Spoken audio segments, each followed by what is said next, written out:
A day in a life as a work from home living in Cadiz City. Hello guys, for today's video, isi-share ko sa inyo kung anong ginagawa ko every Sunday morning. Isa talaga to sa mga paborito kong gawin kapag day off ko. Yes po, every week talaga ako naglilinis ng working station ko.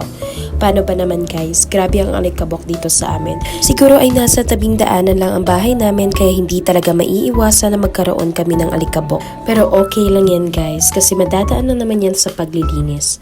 Alam niyo guys, isa sa mga gusto ko dito sa bukid ay maliwalas, masimoy na hangin at ang lamig ng tubig. Kaya nga nung may nag-open na opportunity na mag-work from home ay grinab ko na talaga at nagdesisyon kami na dito na sa bukid.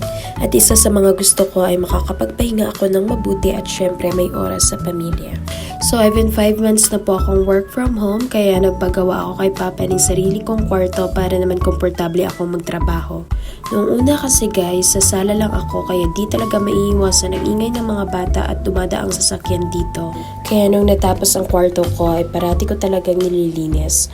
Madali kasi ako magkasipon at meron akong asthma guys kaya bawal talaga ako sa malikabok. Masarap naman talaga magtrabaho kapag malinis ang kwarto mo even though ang buong bahay mo. Guys, thank you for watching. See you in my next vlog. Bye!